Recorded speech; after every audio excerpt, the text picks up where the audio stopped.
Love the mysteries of the I-485 application with us and our guide who's going to join us today. Yes, from demystifying the initial steps to navigate complex processes, this in depth exploration provides invaluable insights and expert tips, definitely. So get ready to streamline your journey towards this permanent residency with the essential resource that we are going to provide you today in this episode.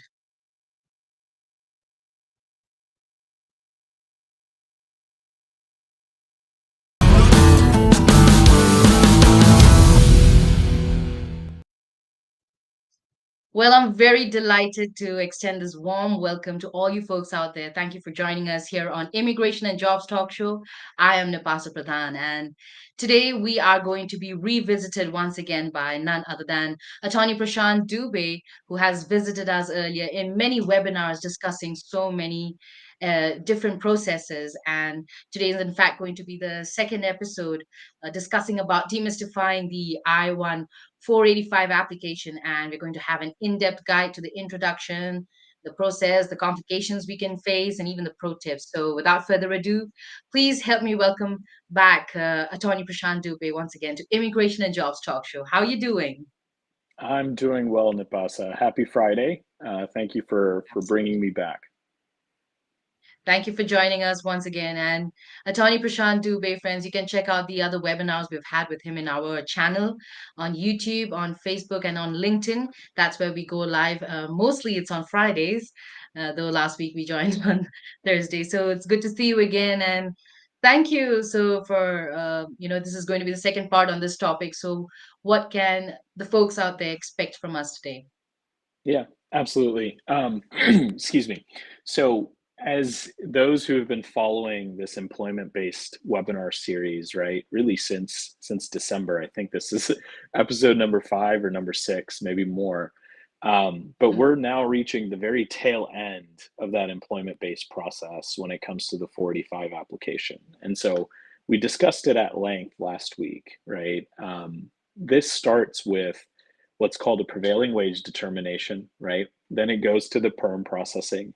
Then it goes to the I-140 application. And then finally, if your priority date is current, you then reach the 485 stage. And at the 485 stage, which is called an adjustment of status application, that is where you can actually apply for your green card and to get your physical green card in hand. Now, we don't have time today to cover all of those different topics, right? From the PWD to the PERM and the I-140.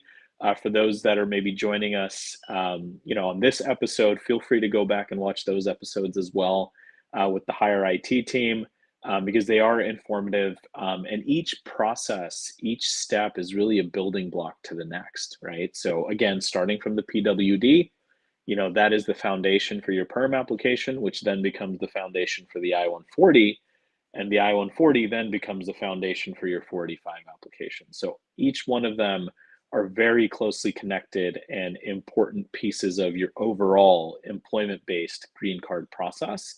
And today we'll start talking about different items as it relates to navigating the 485, red flags and triggers, professional tips, what different documentation might mean, such as the 693 medicals. We'll get into all of those details today.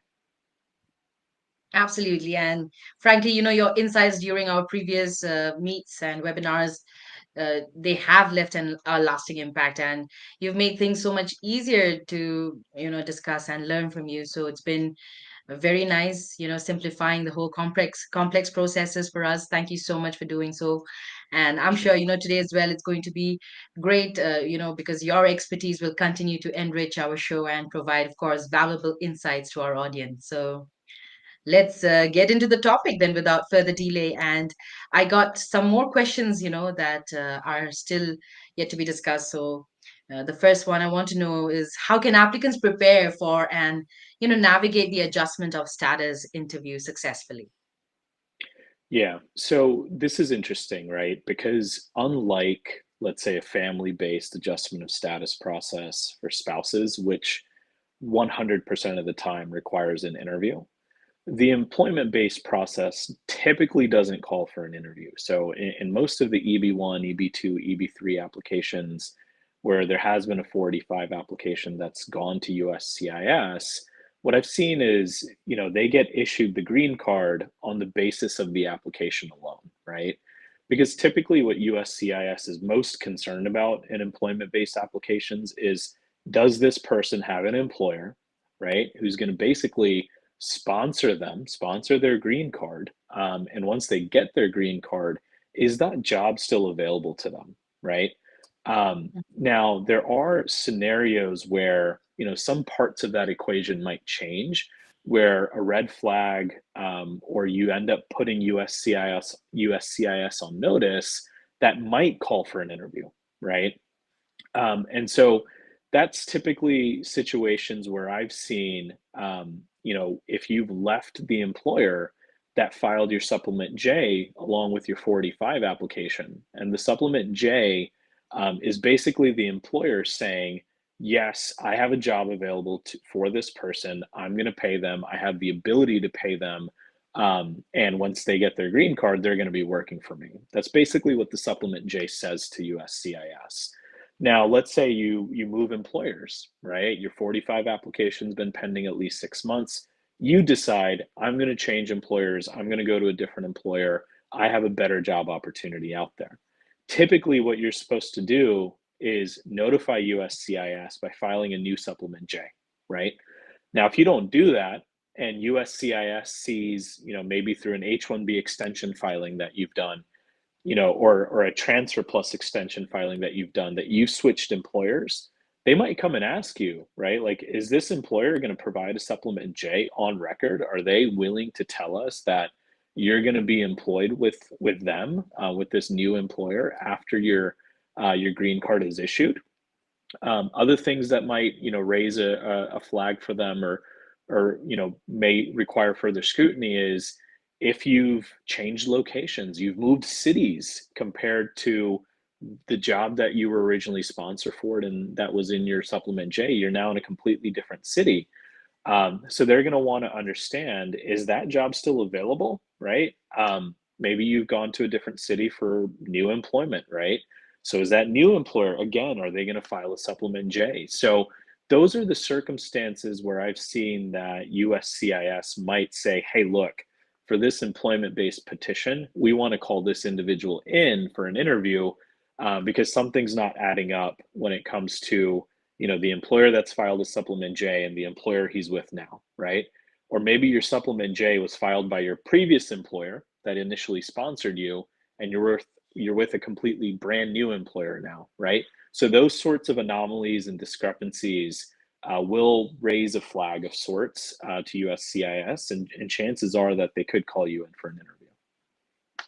All right. All right. And I hope that folks today, whatever we'll be discussing, is going to help you through this whole process. And in fact, we discussed some more things in our previous episode, which you can find on Immigration and Jobs Talk Show. It is published on our videos, so check it out. And Prashant, yes, I got another one I wanted to know. This is about red flags, and if there are any specific red flags or triggers that might lead to delays or denials in the I-485 application process so that, people out there can prepare for it. Yeah.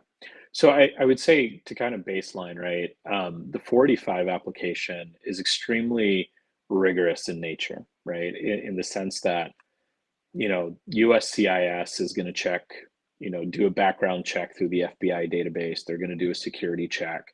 They're going to look at your previous immigration history. They're going to even look at your immigration behaviors, right? Were there ever any instances where you committed fraud or misrepresentation against them, right? That's very unlike other processes that individuals typically have to go through.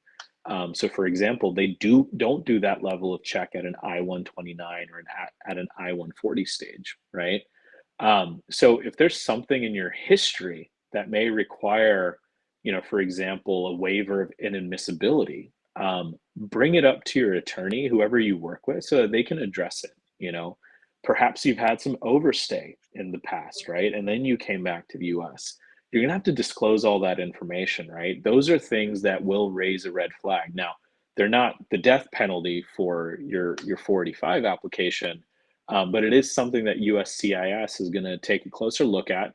They're going to ask you for an explanation. They're going to ask you for any paperwork, any records you have related to those instances, and they're going to try to pressure test it. And if those things are in your background, fraud, misrepresentation, criminal background, for example, if it's anything egregious, especially when it comes to a criminal record, I'm not talking about parking tickets or speeding tickets. I'm talking theft, larceny, things like that that really question your character. Chances are they could call you in for an interview under those circumstances as well, right? Um, other red flags that we kind of just recently covered was the whole employment situation, right? Who you're employed with, who files your supplement J, all of those things. What city are you in? USCIS is going to look at those things very closely, and if one of them doesn't match up, for example, your previous employer that sponsored your I-140 and perm processing, they're no longer your present employer, but they're willing to file a supplement J for you, then USCIS is going to wonder, are you really going back to the former employer? Are you really going to potentially take a pay cut? Because chances are you probably move to your next employer, your new employer, for a pay raise, right? Are you really going to move back to that city where you were originally sponsored for? So those things can all create some further scrutiny for your application. And just make sure you're as transparent as possible with your attorney to best navigate it. I think, yes, it's always important to be transparent and just stick to the point of whatever you need and keep your documents in order, just what is necessary. Don't try to overdo things, I think. Yes, Mhm. that way everything is going to fall in place. Anyway, so Prashant, there are folks out there watching us on YouTube, many chats coming in. I can also see on Facebook. So thank you, all you folks out there, for joining us here on Immigration and Jobs Talk Show. We have Prashant Dubey with us today. He is attorney from Dubey Law Offices, and definitely, if you have questions directly to him, keep them, posted in our comments so that we can take them up later. And yes, you can even mail him directly at info@dubaylawoffice.com. That's his email address that's displayed on the screen. All right, Prashant, another thing I want to discuss today is, what options do applicants have if their I-485 application is denied, and what steps should they take next? Yeah. So it really is dependent on the reason of the denial, right? And no matter really any reason, you can always file what's called an I-290B, right? An I-290B is basically a motion to reopen or reconsider your case. Maybe USCIS made some sort of mistake, overlooked a piece of documentation, or just came to the wrong conclusion, right? You can always open the case back up by way of an I-290B, right? I always suggest, like, if you are in this situation, always consult with an immigration attorney to kind of talk through your immigration background, the reason for denial, and kind of really the strategies that can be deployed for your I-290B. And the reason is because no two denials are really the same. So, for example, I had a client who basically we had responded to their RFE, and USCIS claimed that, hey, look, I never received this RFE, right? And it was for the I-693 medicals. So essentially what happened is USCIS ended up denying this person's application, saying, hey, you never submitted the request for evidence for the medicals that we had sent over to you. And so we said, hey, we very clearly did, right? Like, here's the FedEx tracking shipping number. Here's the confirmation that it actually reached you in the location, that was listed. So this isn't our error, it's your processing error, right? And 6 months later, after filing the I-290B, they did in fact reopen the application. So the good thing about it was, his application got reopened. It's just, he kind of had to deal with an extra step. He had to pay $675 for the I-290B, for something that wasn't even his fault, right? So there are ways to open the case back up. And if your I-290B, even if that gets denied, right? Let's take this a step further. Let's say your I-290B gets denied. Depending on the circumstances of the denial, right? Like the original denial of your 45, the circumstances of your I-290B denial, we can always litigate your case too, right? There are options to take your case up to, the courts and say, this was very clearly an erroneous decision throughout the entire agency. There's still a mistake, and even the Administrative Appeals Office has overlooked it, and we need the courts to kind of step in and act kind of like a mediator, right? So there are multiple options depending on the reason for the denial. Right. And talking about it, maybe if you can actually provide some insights, into the current processing times for the I-485 applications and maybe any recent trends or changes applicants should be aware of. Yeah, so I would say, typically I advise my clients it will take about a year, right? So once your 45 application is filed, it will take 1 year for approval. Now, this is just the 45 application, right? Like, let's be clear, the 45 is just one step of a very long process that starts with the prevailing wage determination, a perm, and an I-140 application, right? Those first three steps are probably going to take people 15 to 18 months, right? Once that's done, and let's say your priority date is in fact current, and you can file the 45 application, you're looking at another year. And the thing about the 45 application is that it can't be done in premium, right? So like unlike the I-140 application, the 45 cannot be filed in premium. So the processing times end up varying quite a bit, right? And just so my clients don't get their hopes up, I typically say like, hey, 12 months is average is what you're going to be looking at. Now, I've had clients who fall on either side of that spectrum, right? I've seen it get done in 2 months, 6 months, 4 months, and I've also seen 12 months, right? So USCIS is pretty inconsistent when it comes to their processing times for 485s. They are looking to get better at that, right? They have committed to certain, I would say, uh, cycle times for the 45 applications, and other applications, but I've yet to really see, that they're able to meet kind of their commitments, right? For example, they're saying, hey, for 45s, we'll adjudicate all of them in 6 months, right?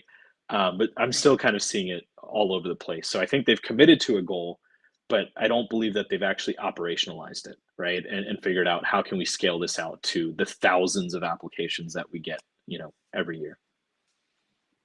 All right. Yes, absolutely. So hopefully it'll prepare our folks out there more. On YouTube, there is Srija asking what supporting documents are typically required for the I-485 application. Srija, this is the second episode already. So I would suggest please go watch our previous episode, which happened just last week, and it's on Immigration and Jobs Talk Show. I'm sure you'll get your answer. But if you have any other questions, please don't mind posting them in the comments. We'll be happy to answer.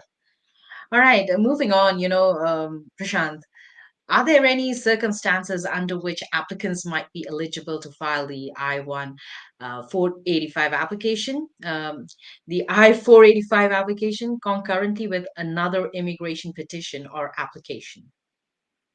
Yeah. So if your priority date is current, so actually, let me back up a little bit, right? So every month, the State Department puts out a visa bulletin, right? And in that visa bulletin, they update the priority dates for countries, right? And India and China specifically, because there's just so much delays and backlog with their priority dates. So every month, this visa bulletin comes out, and you can go check it to see if your priority date is current as per either the data filing chart or the final action date chart, right?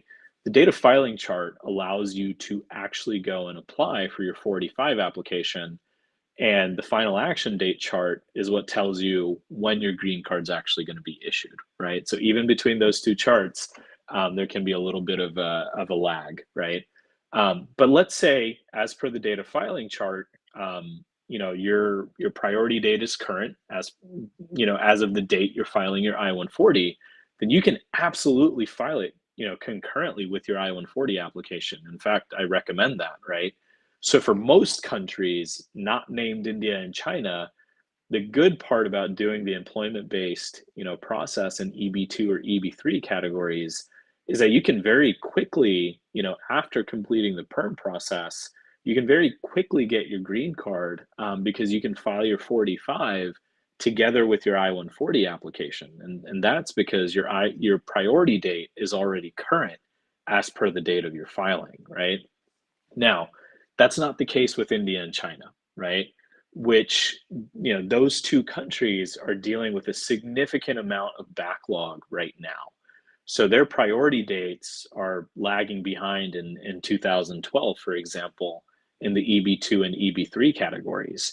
So those individuals, if you were to file an I-140 application today in 2024, and let's say your priority date is sometime in 2023, you're not eligible to file your 45 application because your priority date is not current. Your priority date of sometime in 2023 is not current as per the date of filing or final action date chart.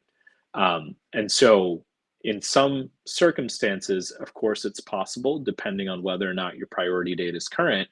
But if you're from India and China, it's very difficult to file concurrently just because of the lag in priority Mhm. dates right now. Right.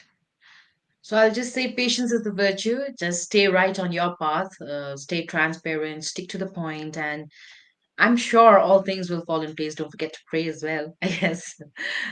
Anyway, so moving on, Prashant, what are some strategies for expediting the I-485 application process, particularly, for applicants facing urgent circumstances? What would you Yeah, yeah. suggest? So for the 45 process, there really aren't any steps you can take to expedite it, right?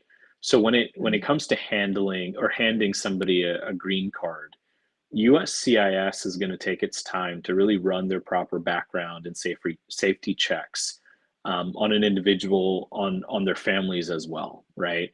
One thing that you can do is make sure you've prepared really an exhaustive application package, right? And what I mean by that is, don't give USCIS an opportunity to issue you a request for evidence, let's say on a 693 medical, right? I've seen some clients who, for the sake of speed, are like, I just want to get my 45 application package in, and I'll take the hit on the RFE with the 693 medicals. And I'm like, you've just added in the middle of your process, you've probably just added, another month to it, right? If you submit the Mhm. medicals now, right? Yes, we'll file your application 2 weeks later. But at the very least, your medicals, are not going to be a cause for, an RFE and slowing down this process later on, right? So I always recommend, to send everything up front if you're able to, if you can, right? Um, Another thing is that in terms of expediting, if you have urgent humanitarian reasons to travel, right? And I see this with my clients all the time because they're like, my parents aren't feeling well in India. I want to go visit them. And I'm like, well, that's why there's an advanced parole process, right? That's why we send a 131 application along with your green card. And USCIS now is even giving you the ability to schedule what's called an InfoPass appointment, where you can get an advanced parole stamped on your passport for 1 month, right? So that you can travel. So if there are humanitarian reasons, that you need to leave the country, for example, and maybe you're not on an H1 or L1, then, I recommend, doing that emergency advance parole. But chances are, your green card is going to process on its own time. Very rarely are they going to expedite your green card for an urgent humanitarian reason, because they'll just say, well, we can issue you an emergency advance parole, just use that. And if you're on an H1B or an L1, you don't need to worry anyways. You can travel on those visa categories, even with the pending 45. Um, so that's why I say expediting it can be very difficult. Now, if you're in, I've seen a few cases where people's 45 applications were pending 5, 7, 9 years, and their priority dates were current, for a very long time. That's typically where we file a lawsuit against USCIS and we say, hey, what's holding this up? The priority date's current. Their application's clearly at a processing time, And oftentimes what happens is that, these people just have fallen through the cracks for whatever reason. And it's unfortunate. But if you're in that situation, we can help you get out of it. But if you just filed a 485 application last month and you have an emergency reason to travel, then use your current visa category like the H-1B or L-1, which are eligible, or try to secure an InfoPass appointment for the emergency advance parole. All right. Thank you for that tip. I hope it works. And all right, I really want to know, how does the I-485 application process differ for applicants already in the United States compared to those applying from abroad? Yeah, so I would say, when you're in the US, it's really straightforward, right? You file the 485 application once your priority date is current. You send along with it the 765 and the 131 applications as well. You complete your biometrics, and essentially you then get the approval, right? Maybe in limited situations there's an interview, right? So it's very straightforward from my perspective to do it from within the US, just given the fact that really there's no requirement for an interview, and there's much less, I would say, interaction with the government. Whereas in consular processing, what'll happen is, let's say you're abroad, right? And your I-140 gets approved. The I-140 is then going to be sent to the National Visa Center for further processing. So they'll basically pick up the file and they will issue instructions once your priority date is current. They'll send those instructions to you. So they'll ask you to submit a DS-260 application. They'll ask you to submit supporting documents from your employer. They'll ask you to submit your civil documents like police clearance certificate, marriage certificate, birth certificate, that sort of thing. And it typically involves end to end about 10 different steps. And at the end of that, you have to attend an interview, right? So a couple parts of consular processing, like going and getting a police clearance certificate, or having to attend an interview, you don't have to do that with the 485 adjustment of status within the US, right? And so as a result of that, the 485 becomes a little bit more straightforward just because it doesn't have two or three of those added steps in it. You still need the underlying, documents and that sort of thing. But at the end of the day, you're gonna probably get your green card approved without an interview and without having to obtain a police clearance certificate, for example, right? So that's what I would say is kind of the major differences, the two major differences that I see. All right. I hope that has been very helpful so far. Thank you so much, Prashant, for your continued support, for sharing your knowledge with us. And of course, I'm Yeah. looking forward for so much more to be answered. But before we get into more questions from me and also touch up the questions the audience have for you, we'll just go for a short break. And I really wanted to say, all folks out there, wherever you're watching us from, whether on LinkedIn, YouTube, Facebook, keep commenting your questions, whatever you have, to the attorney directly. And yes, by watching our videos, you agree and understand that the information provided by our experts and attorneys, including comments and replies from users, is not legal advice. So, use of information is at your own risk. And you can even mail Prashant Dubey directly, at info@dubeylawoffices.com, lawoffice.com. The email address is displayed on the screen. You can copy it and send him mails regarding the questions you have. And I'm sure he'll be very happy to help you. You can even mail me, friends, at nipa@higheritpeople.com. Call me also. You can even WhatsApp me on this number, 408-335-6444. And definitely don't forget to visit our website, www.higheritpeople.com. And stay tuned, stay with us, because we'll just go for a short break and we'll definitely discuss more on demystifying the I-485 application process and touch up on many details.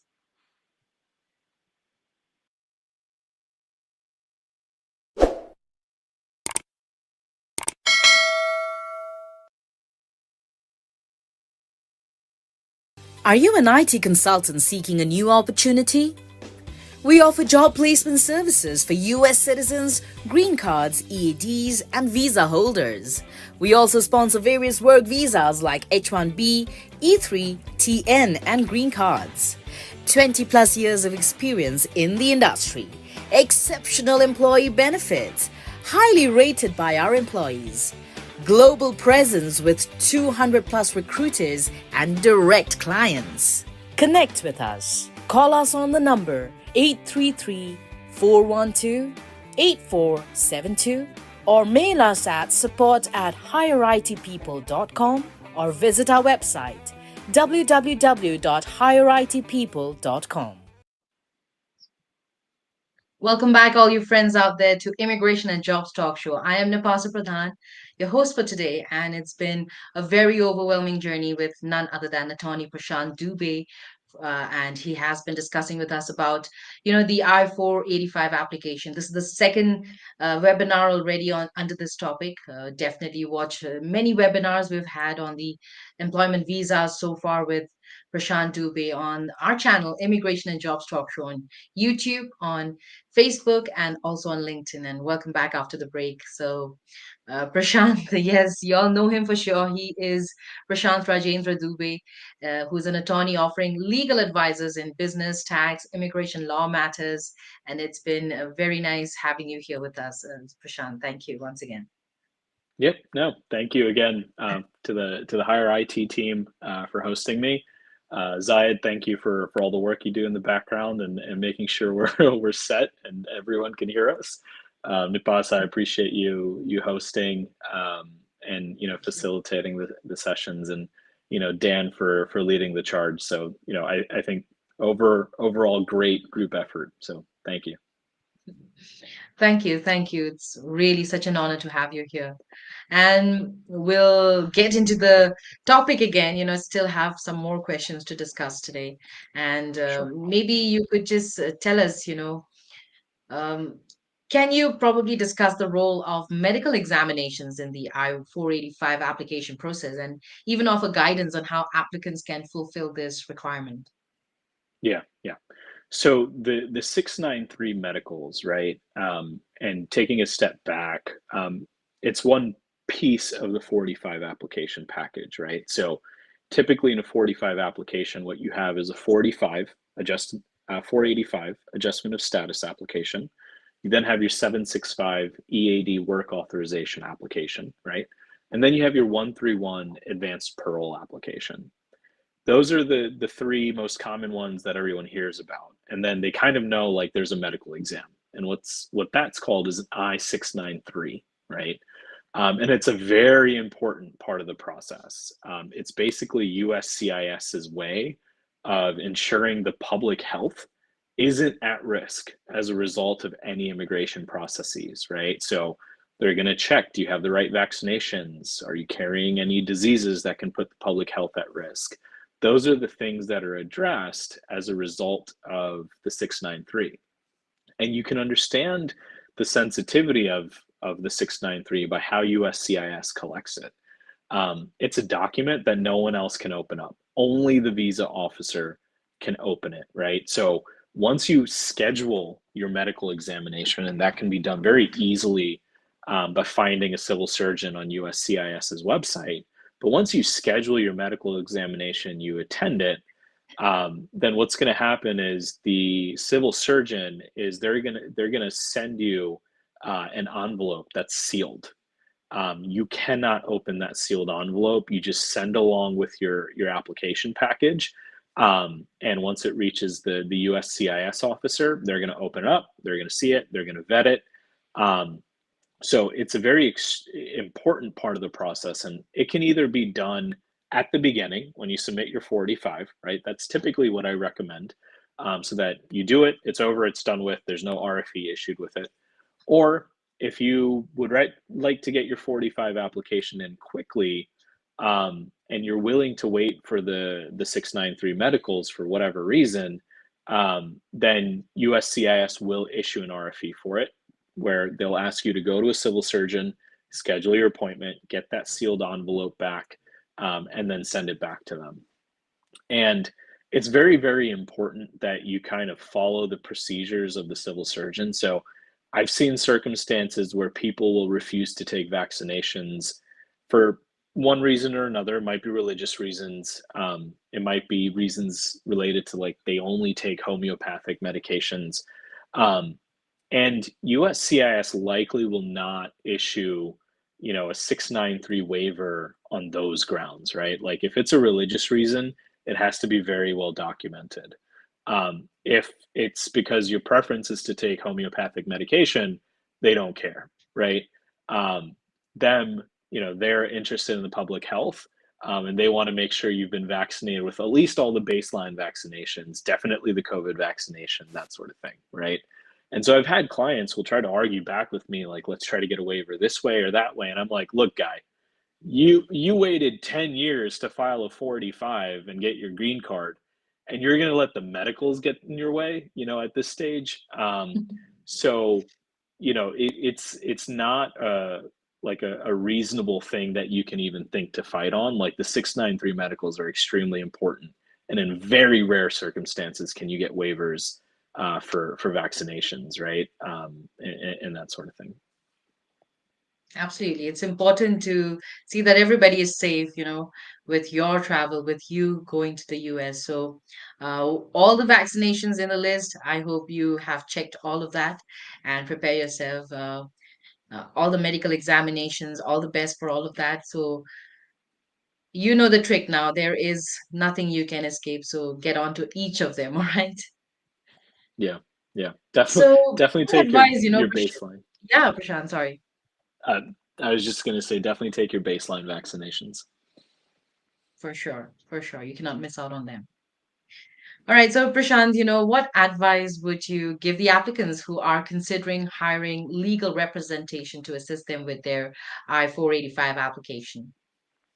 Yeah, I think so. All, speaking from my perspective and my clients, right? They tend to be of a certain caliber, right? Mostly IT personas, mostly South Asian. And what I've noticed with my clients is that the 485 process is the first time that they've been asked to go out and do an immigration process on their own, right? So throughout their entire immigration background and history, their employer was filing the H-1B petition, or a Mhm. transfer or an extension. Even the perm process, right? They were maybe providing some documentation, but they weren't the ones actually filling out the PWD, the perm, and the I-140 application. So what I've seen happen over the last several years as priority dates, progressed and retrogressed, and there was that push and pull. I had clients approach me and they were like, "I've never had to do something on my own, and I barely have any employer support for it when it comes to this specific part of the immigration process. Like, we never thought we would get to the 485 stage, and now that we're here, we don't even know what to do, right? Like, we don't know what questions to ask. We're all kind of in this in this situation where we feel like we're a fish out of water. And so, again, it doesn't have to be me, but work with an immigration attorney that you're comfortable with, right? Shop around a little bit, talk to different attorneys, and understand, your level of comfort with them and their knowledge, but also their level of comfort with you and your situation, right? So, for example, if you have a situation that requires a waiver of inadmissibility because you have some fraud, misrepresentation, criminal background, work with an attorney who is familiar with filing waivers of inadmissibility as part of the 485 process, right? So that's the suggestion I would give, is, definitely work with someone, but just make sure that you're comfortable with them and they're comfortable with your situation and your facts, so that you get the best representation possible and the attorney can put their best foot forward on your behalf. Absolutely. Nice advice. Thank you so much for that, Prashant. I hope that Yeah, is very helpful to all folks out there. We have a lot of questions, so Tony, I hope that you are going to get ready and excited to answer to all folks out there who are let's do commenting. it. And I have about two more questions to go from my end. So Yeah. maybe if you could actually share maybe success stories or examples of applicants who successfully navigated the I-485 application process despite Mhm. facing challenges or complications, you know. Some Yeah. interesting ones would be really nice. Yeah, so there was the one RFE denial that I had alluded to earlier, where we submitted the RFE paperwork. USCIS said we didn't. As a result of that, they denied the 45 applications. But then we filed an I-290B, and 6 months later, they did in fact open up those applications. So that was one. Another one that comes to mind, and I always kind of talk about the situation a lot through the webinars, is a client of mine who's working with a different employer than the one he was being sponsored with, right? So his previous employer supported him, provided the supplement J, um, and he moved on to a new employer. I believe it was Nike. Nike didn't really know how to support him, right? So like he got a letter for an interview to come in, and he showed the letter to Nike, and Nike said, we don't know if we're ready to file a 45 supplement J for you, right? Mhm. You've only been here less than a year, that sort of thing. We don't know if we want to keep you after you get your green card, that sort of thing. So Right. we knew very early on what the USCIS officer was looking for. So I told him, I was like, I can get on a call with them as well and explain kind of the situation, why it's important, what they're committing to, what they're not committing to, that sort of thing, right? Um, they also had their own attorneys that they were consulting with. And after about, I would say, 3 to 4 weeks, they finally agreed. Okay. And they provided the supplement J. And we actually took it with us to the interview because the officer, the first thing they asked for was, we see that, a different employer sponsored you for your green card and your perm processing, and they file your supplement J, but looking at your immigration record, you have an H-1B with a completely different employer, and their name is Right. Nike. So can you show us an updated supplement J? And so he took that out. It was signed by them. It was signed by him. So he was completely fine. But for a couple of weeks there, it was looking dicey because we didn't know if Nike's going to support him, or does he really need to go back to his previous employer, get an offer letter, potentially change cities, right? And do all of those things in order to get his green card. But it worked out for him. Um, Another client of mine, and I feel like over the last year, I've seen this situation more, where they're on an H-1B and they lose their job, right? But they also have a pending 485 application, right? So you can stay in the country with a pending 485, right? Even if it's past your 60-day grace period and all of those things. But where it becomes really tricky is, let's say the 485 hasn't crossed 6 months, right? And he was at the 3 or 4 month mark, and he had to kind of balance like that 60-day grace period on his H-1B and potentially Mhm. receiving an RFE from USCIS when his employer revoked his H-1B, because that notifies USCIS that this guy doesn't have a job anymore. Oh, and this guy doesn't have a job anymore with the employer that filed his supplement J. So is his 45 application even valid if he has no employer support, right? And so Mhm. they did, in fact, issue the RFE, but the RFE response deadline fell after the 6 month mark. So, what that enabled him to do was go out to a new employer, obtain a supplement J, right, from the new employer post the 6 month mark. And he was able to submit that as a part of the RFE response. But, those situations, like let's say you're, laid off a month after you file your 45, and USCIS issues you an RFE right away. That's a very difficult, situation and kind of circumstance to be in that could potentially, put you, having to file the 485 again, after getting new employment sponsorship, right? So you have to go through PWD, perm, I-140, all of those things over again, find a new employer sponsor just to get you back to the 485 stage, right? Like that is hectic. But fortunately for him, his response deadline fell after the 6 month mark, and he was completely fine. Lucky him. Seriously. Yeah. Very, very, very lucky, I would say. But don't take any chance. Stay safe, play safe, I would say, friends. So see that you are going through the whole process nicely. All the best. And Prashant, finally, before we end this topic for today, if you could give a tip, what are some key pro tips or best practices you would offer to the applicants who are preparing to file their I-485 application? Yeah, I would say be very deliberate in your organizational skills, right? When it comes to the documents, make sure your 797A notice of approvals are gathered. If you're missing one, go find it, right? Right. Because USCIS, as a part of the 485 process, they want to see that you've been here legally in a continuous fashion, right? So have you continuously maintained status? Um, Make sure that if you don't have a birth certificate, go get affidavits, right? Secondary evidence, school leaving certificates, things like that. Um, Go get your non-availability of birth certificate in advance if you know you don't have a birth certificate, right? Um, when it comes to criminal records, maybe you got a speeding ticket 10 years ago. Make sure you're keeping really good records of those things. What was the disposition of the court? Was it just a fine? Did you have to spend a day in jail? Make sure you have all of those court records with you, right?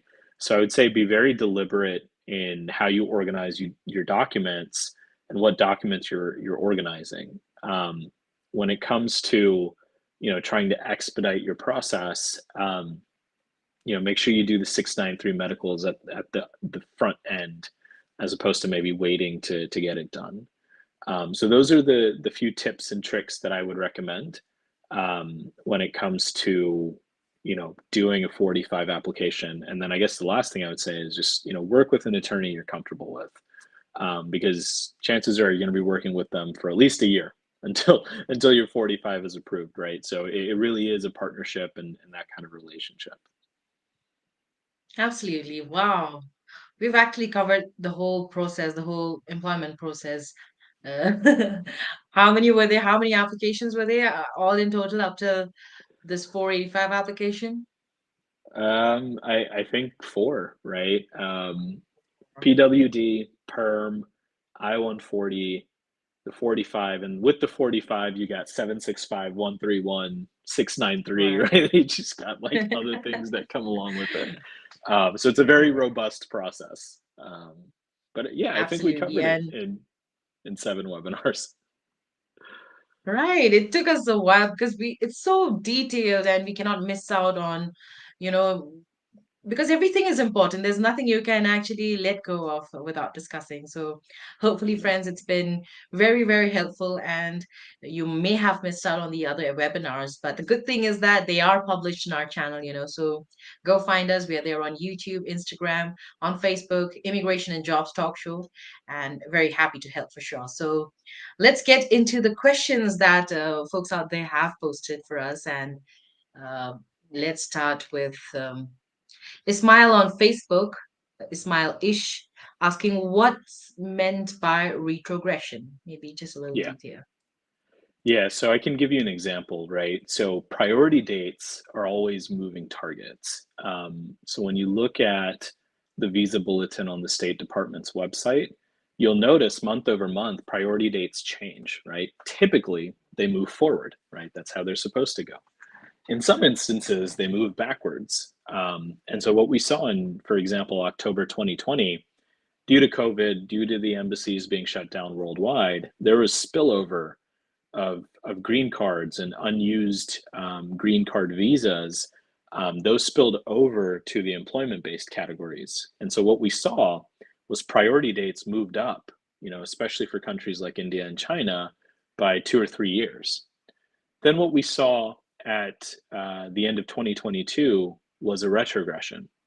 Those same priority dates then moved back several months and several years, to the point where right now they're back in like 2011, 2012 range, right? And so that's what I mean by retrogression of priority dates, is that they can also move backwards. It's not that they will always move forward, right? And the reason is because USCIS might have collected enough applications, right? So over the last, I would say from 2020 to 2022, at least from India and China, they collected a lot of 45 applications such that they, went on record, I think this past November in 2023 and said, we've got enough 485 applications to hand out green cards for the rest of this year for those countries, right? And then they've got additional backlog, right? So that's why you're seeing priority dates move very, very slowly now, for India and China. But for non-India and China countries, your priority dates are mostly going to stay current. You probably don't have to worry about retrogression, but we see it for those two nationalities all the time. Absolutely. A smile. I hope you got your answer for that. Now, Agatha on YouTube asks, what happens after the I-485 application is approved? You throw a party, you just you celebrate. Party, You go to a for happy sure. hour, and you drink to to your good fortune. No, so essentially what'll happen is within, I would say, 1 to 2 weeks, um, your green card, your physical green card, right, your permanent resident card, is going to be mailed to you. And if you don't already have a social security number, um, by way of previous processes, or by way of the 765 application that gets sent with the 485, USCIS will also inform the Social Security Administration that you need to issue this person a Social Security number. So you will also get your Social Security card shortly after getting your green card. Um, and that's really it. After that, you're out in the world as a permanent resident. So you can use your passport and that green card to travel abroad, and come back as a permanent resident. So there really isn't much to do after the green card approval, other than making sure you've got your GC in hand, making sure you've got your social security number in hand, and if you would like, then building a path to citizenship, from that green card. So that would be kind of the next step. I would say about 5 years later is getting your citizenship. All right. So, Agatha, I guess party is on your cards for sure. I hope that your application is approved ASAP and you get to party with your GC very, very soon. All right. We got Thiru Vengadam on YouTube asking, I have a friend who has to travel urgently to India. He has I-485 pending, AP renewal pending for 4.5 months. What would he need to come back after visiting India? Can we request emergency AP approval? Yeah, so this one also brings up a couple of questions for me, right? It's very difficult to answer based on like a summary of this situation. Reason is because if his AP renewal was filed, did he request potentially the advance parole to be sent to the embassy abroad? Then he can just pick it up there. Is this person on an H-1B or an L-1? If they are on an H-1B or an L-1, then they can always come back on that visa status, right? If, however, they, simply filed a renewal application, and they had to travel, in an emergency situation, um, let's say a death in the family, that sort of thing, then there is a way for you to apply for an advance parole from abroad. And that advance parole is going to be issued by the consulate, but it does need a high threshold. It basically needs you to prove that there were urgent humanitarian needs and reasons for you to travel, let's say, to India, and for you to travel back to the US, right? So I hope this person did consult an attorney, because there's several facts there that we simply just don't know. Um, but if it was just a hey, clean cut, I got to go back to India, he can apply for an advanced parole from abroad. It's just kind of an uphill battle, right? So we would need a little bit more facts to understand, if Mhm. one can even secure that for him, depending on his reason for leaving the country. All right. I'm just wishing your friend all the best there, Thiru Vengadam. Hopefully he gets it. And Navarro Barnes on YouTube is asking, I have a pending I-485 with a valid H-1B. Next week, I have a biometrics appointment and applied for I-131.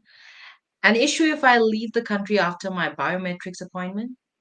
Will my I-131 affect my H-1B?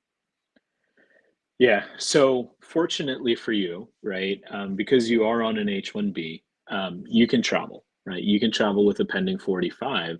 Just keep in mind you do need a valid H-1B visa stamp in order to come back, right? And I think that holds true for anyone. So just make sure that your visa stamp is valid. If it's not, make sure you secure a new visa stamp for your H-1B so that you can travel back. So your Mhm. 45 application will be left completely alone. Now on to the 131. The 131 will likely get denied, but that's fine, right? You Right. probably have a reason to travel, right? In these scenarios where you have to travel, your 131's pending, in by traveling without the advanced parole being approved, USCIS will deny the advanced parole application. But it doesn't impact your H-1B. It doesn't impact the processing of your 45. Just when you come back, just file a new I-131. That's all you need to do. Okay. All the best, Navarro, with that. Now, Viren is asking, I filed my I-485 application and got a receipt number. But how my case status says they stopped the processing temporarily because a visa number is not available. What does that mean? Yeah. So it depends on the category that you filed in, right? So what I'm not able to understand in this 45 application is it employment based? Is it family based? Is it consular? Well, it can't be consular processing because you filed it from within here. So let's say it's employment based, right? Basically, what that means is that your priority date is either not current or they've handed out all of the green cards for this year for your specific country, right? And that basically means for this fiscal year, there's no green cards available for your specific country, right? Let's say your country's India, right? Chances are your priority date has retrogressed, right? And if your priority date has retrogressed, there's no point for them to file to process your application anymore. So they're not going to do it. They're going to put it into an archive. They're not going to do anything with it until it becomes current. So Mhm. it's not anything to be concerned about. It's probably something to just do with your per country caps or even where your priority date is in being current as per the final action date chart, right? So we saw that again, we saw that in 2020. A lot of people with priority dates in 2013, 2014 were able to apply. As soon as those priority dates retrogress back to 2011, 2012 range, um, processing of those applications, the 45 applications, stopped immediately, right? Because if your priority date isn't current, you can't get your green card. So that's probably what's happening there. All right. I got Shrija, who was asking, I mentioned earlier, what supporting documents are typically required for the I-485 application? If you could just briefly count them.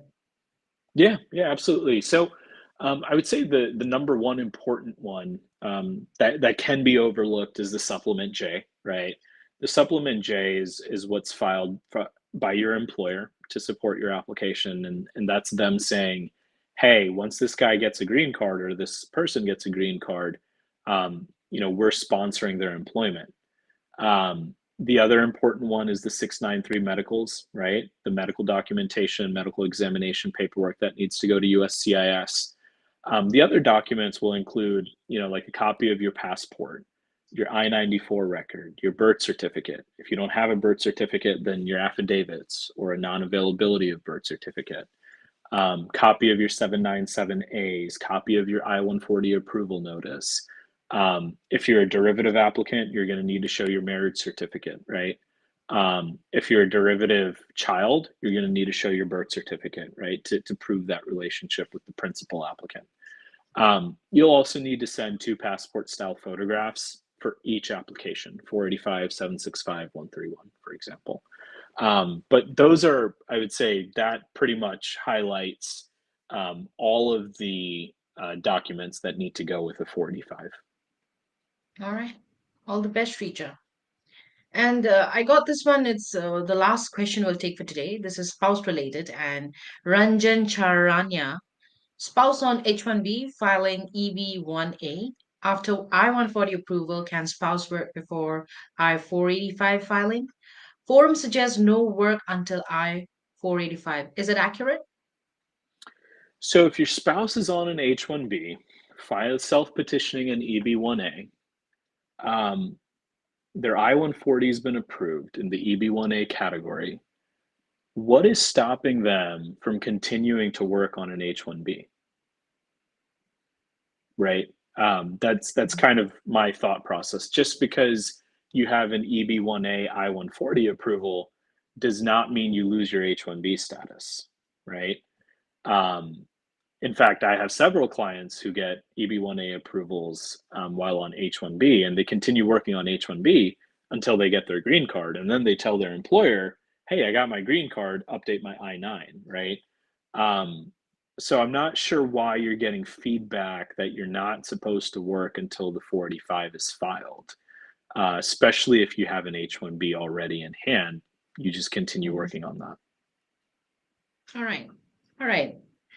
Well, hopefully, we will be able to take up some spouse related topics and forms pretty much very soon because we have completed all the employment visas that we could discuss about with none other than Attorney Prashant Dubey.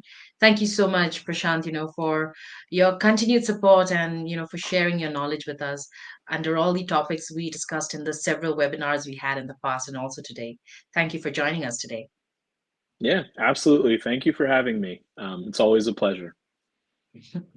Thank you, Prashant. You have a wonderful Friday and a great weekend ahead. I hope to see you again this coming week. Sure thing. Absolutely. All right. So, friends, you could directly mail Prashant Dubey, info@dubeylawoffice.com. If you have questions to him directly, feel free to mail him and also us at nipa@highrightypeople.com. You could even call me or WhatsApp me in this number, 408-335-6444. And you could visit our website, www.highrightypeople.com. We are Immigration and Jobs Talk Show. I'm Nipasa Pradhan, your host, and very happy to bring to you all discussions about immigration jobs. And hopefully, this webinar also was very, very helpful to you. So stay with us. Don't forget to subscribe, hit the bell icon, and yeah, check out the many content we have to offer to you all about immigration and jobs. Thank you for joining us. Have a great day, great weekend. Bye bye.